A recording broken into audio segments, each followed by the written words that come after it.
Welcome to iMod Learning YouTube channel. In this video, I'll give details about AO, AAO examination latest updates. 2024ರಲ್ಲಿ KPSC ವತಿಯಿಂದ AO notification ಆಗಿದ್ದು ನಮಗೆಲ್ಲ ತಿಳಿದಿದೆ. ನಂತರ ಹಲವಾರು ಕಾರಣಗಳಿಂದ ಇಲ್ಲಿಯವರೆಗೆ ಕೆಪಿಎಸ್ಸಿ ಎಕ್ಸಾಮ್ ಅನ್ನ ಕಂಡಕ್ಟ್ ಮಾಡಿರಲಿಲ್ಲ. ಹಲವಾರು ಸ್ಟೂಡೆಂಟ್ಸ್ ಕೆಪಿಎಸ್ಸಿ ಇಂದ ಕೆಇಎಗೆ ಈ ನೋಟಿಫಿಕೇಶನ್ ಅನ್ನ ಟ್ರಾನ್ಸ್ಫರ್ ಮಾಡ್ಲಿಕ್ಕೆ ಮಿನಿಸ್ಟರ್ ಹತ್ರ ರಿಕ್ವೆಸ್ಟ್ ಅನ್ನ ಕೂಡ ಮಾಡಿದ್ರು. ಸೊ ಈಗ ಸ್ವತಃ ಮಿನಿಸ್ಟರ್ ಅನೌನ್ಸ್ ಮಾಡಿರುವಂತದ್ದು ಈ ಒಂದು agriculture officer and assistant agriculture officer notification ಏನಿದೆ ಇನ್ನು ಮುಂದೆ ಕೆಇಎ ಕಂಡಕ್ಟ್ ಮಾಡುವಂತದ್ದು, ಅಂದ್ರೆ ಕೆಪಿಎಸ್ಸಿ ಇಂದ ಕೆಇಎಗೆ ವರ್ಗಾವಣೆ ಮಾಡ್ತೀವಿ ಅಂತ ಹೇಳಿ ಅಫಿಷಿಯಲ್ ಆಗಿ ಅವರೇ ಅನೌನ್ಸ್ ಅನ್ನ ಕೂಡ ಮಾಡಿರುವಂತದ್ದು. ಸೊ ಈ ಒಂದು ಪೋಸ್ಟ್ ಅನ್ನ ನೀವು ನೋಡ್ತಾ ಇದ್ದೀರಾ.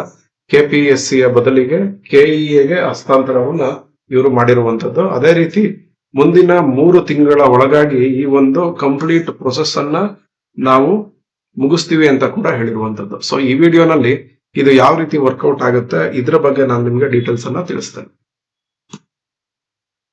ಸೊ ನೋಟಿಫಿಕೇಶನ್ ಆಗಿರುವಂತದ್ದು ಆಲ್ರೆಡಿ ನಮ್ಗೆಲ್ಲ ಗೊತ್ತೇ ಇದೆ.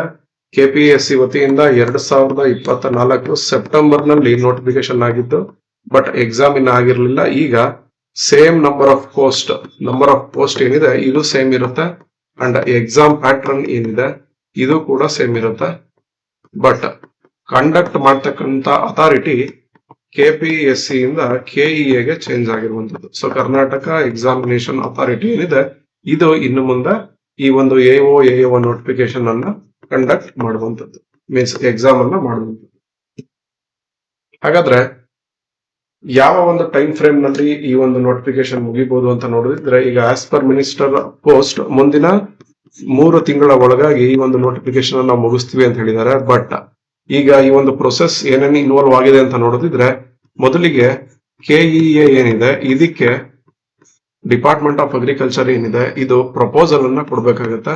ಸೊ ಈ ಒಂದು ಪ್ರಪೋಸಲ್ ಅನ್ನ ಕೆಇಎ ಪರಿಶೀಲನೆ ಮಾಡಿ ಒಂದು ನೋಟಿಫಿಕೇಶನ್ ಅನ್ನ ಹೊರಡಿಸಬೇಕಾಗುತ್ತೆ. ಸೊ ನೋಟಿಫಿಕೇಶನ್ ಬಿಟ್ಟ ನಂತರ ಅಪ್ಲಿಕೇಶನ್ಸ್ ಫಿಲ್ ಆದ ಮೇಲೆ, ಸೊ ನೋಟಿಫಿಕೇಶನ್ ಬಿಟ್ಟ ನಂತರ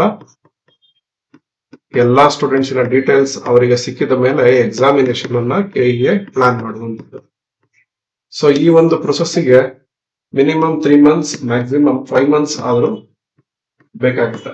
ಸೊ ಈ ಒಂದು ನೋಟಿಫಿಕೇಶನ್ ಏನಿದೆ ಆರ್ ರಿನೋಟಿಫಿಕೇಶನ್ ಅಂತ ನಾವೇನ್ ಹೇಳ್ತೀವಿ, ಇದು ಆಗ್ಬೇಕಂದ್ರೂ ಕೂಡ ಇಂಟರ್ನಲ್ ರಿಸರ್ವೇಶನ್ ಇಶ್ಯೂ ಏನ್ ನಡೀತಾ ಇದೆ, ಈ ಒಂದು ಇಂಟರ್ನಲ್ ರಿಸರ್ವೇಶನ್ ಇಶ್ಯೂ ಸಾಲ್ವ್ ಆಗೋ ತನಕ ನೋಟಿಫಿಕೇಶನ್ ಆಗೋದಿಲ್ಲ. ಸೊ ಇದನ್ನು ಕೂಡ ನಾವು ಕನ್ಸಿಡರ್ ಮಾಡಿದಾಗ ನೆಕ್ಸ್ಟ್ 3 to 5 months ಏನಿದೆ ಇದಾದ ಈ ಒಂದು ಟೈಮ್ ಫ್ರೇಮ್ ನ ಒಳಗಡೆ ಈ ಒಂದು AO ಆರ್ AO ನೋಟಿಫಿಕೇಶನ್ ಇದೆ ಇದು ಕಂಪ್ಲೀಟ್ ಆಗುವಂತದ್ದು. ಹಾಗಾಗಿ ಯಾರ್ಯಾರು ಅಗ್ರಿಕಲ್ಚರ್ ಸ್ಟೂಡೆಂಟ್ಸ್ ಇದಕ್ಕೆ ಪ್ರಿಪೇರ್ ಆಗ್ತಾ ಇದ್ದೀರಾ, ನಿಮ್ಗೆ ನಾವು ಹೇಳುವಂತದ್ದು ನಿಮ್ಮ ಸ್ಟಡೀಸ್ ಅನ್ನ ನೀವೇನಾದ್ರೂ ಅದೇ ರೀತಿ ಮುಂದುವರ್ಸ್ಕೊಂಡ್ ಬರ್ತಾ ಇದ್ರೆ ರಿವಿಷನ್ ಅನ್ನ ಸ್ಟಾರ್ಟ್ ಮಾಡಿ. ಇಲ್ಲ ನೀವೇನಾದ್ರೂ ಪಾಸ್ ಮಾಡಿದ್ರೆ ಈಗ ರೈಟ್ ಟೈಮ್, ಈಗ ನೀವು ಸ್ಟಾರ್ಟ್ ಮಾಡಿದ್ರೆ ನೆಕ್ಸ್ಟ್ ವಿತಿನ್ 6 months ನೀವು ಎಕ್ಸಾಮ್ ಅನ್ನ ಬರೀತೀರಾ. ಸೊ ವಿತಿನ್ 6 months ನಿಮ್ಗೆ ಜಾಬ್ ಕೂಡ ಸಿಗುವಂತದ್ದು. ಅಗೈನ್ ಇದು ಮತ್ತೆ ಪೋಸ್ಟ್ಪೋನ್ ಆಗುತ್ತೆ ಅಂತ ಹೇಳಿ ನೀವು ಸ್ಟಡಿನ ನೋಟಿಫಿಕೇಶನ್ ಆಗೋ ತನಕ ಮಾಡೋದ್ ಬೇಡ ಅಂತ ಹೇಳಿ ಸ್ಟಾಪ್ ಮಾಡಬೇಡಿ. This is the right time to start. And coming to study materials, last 1.5 year ಇಂದ ಕೂಡ iMod ಲರ್ನಿಂಗ್ ಕಡೆಯಿಂದ ನಾವು ಸ್ಟಡಿ ಮೆಟೀರಿಯಲ್ಸ್ ಅನ್ನ ಕೊಡ್ತಾ ಇರುವಂತದ್ದು. For general studies we have 12 books. For specific paper we have 13 books. 85% syllabus ಏನಿದೆ as per that ಸಿಲೆಬಸ್ಸಿನ ಪ್ರಕಾರ 13 ಬುಕ್ಗಳಿರುವಂತದ್ದು, around 2320 pages ಇರ್ತಕ್ಕಂಥದ್ದು. ಅದೇ ರೀತಿ ಜನರಲ್ ಸ್ಟಡೀಸ್ ಕೂಡ 1560 pages ಇದೆ. ಟೋಟಲ್ 12 books ನಲ್ಲಿ ಡೀಟೇಲ್ ಆಗಿ ಕವರ್ ಆಗುವಂತದ್ದು, both general and specific English medium ನಲ್ಲಿ ಇರ್ತಕ್ಕಂಥದ್ದು. ಸೊ ನೀವೇನಾದ್ರೂ AO ಎಕ್ಸಾಮ್ ಗೆ ಪ್ರಿಪೇರ್ ಆಗ್ತಾ ಇದ್ರೆ you will get 12 general studies book, 13 specific paper book and we have 1 question bank. So ಈ ಒಂದು ಕ್ವಶನ್ ಬ್ಯಾಂಕ್ ನಲ್ಲಿ KPSC group B previous question papers ಏನಿತ್ತು ಅವೆಲ್ಲವೂ ಕೂಡ ಕೊಟ್ಟಿರುವಂತದ್ದು ವಿತ್ ಆನ್ಸರ್ಸ್. ಸೊ ಇದನ್ನ ತಗೋಬಹುದು. ಅದರ ಜೊತೆಗೆ ಜನರಲ್ ಸ್ಟಡೀಸ್ ಕ್ಲಾಸಸ್ ಅವಶ್ಯಕತೆ ಇದ್ದಲ್ಲಿ ನಮ್ಮ iMod ಲರ್ನಿಂಗ್ ಸೆಂಟರ್ ಆಪ್ ನಲ್ಲಿ ನೀವು ಕ್ಲಾಸಸ್ಗೂ ಕೂಡ ಎನ್ರೋಲ್ ಆಗಬಹುದು. iMod ಲರ್ನಿಂಗ್ ಆಪ್ ನಲ್ಲಿ ಪ್ಲೇಸ್ಟೋರ್ ನಲ್ಲಿ ಅವೈಲೇಬಲ್ ಇದೆ, ಅದನ್ನ ಕೂಡ ನೀವು ತೆಗೆದುಕೊಳ್ಳಬಹುದು. ಕಮಿಂಗ್ ಟು ಬುಕ್ ಲಿಸ್ಟ್, ಇಲ್ಲೇನ್ ನೋಡ್ತಾ ಇದ್ದೀರಿ ಜನರಲ್ ಸ್ಟಡೀಸ್ ಇಷ್ಟು ಬುಕ್ ಅನ್ನ ನಿಮ್ಗೆ ಪ್ರೊವೈಡ್ ಮಾಡುವಂತದ್ದು. Plus till your exams you will get current affairs also. So history 4 book ಇದೆ ಅಂಡ್ ಜಿಯೋಗ್ರಫಿ 3 ಬುಕ್ ಇರುವಂತದ್ದು. History 4 means ancient, medieval, modern and Karnataka. Geography world, India and Karnataka.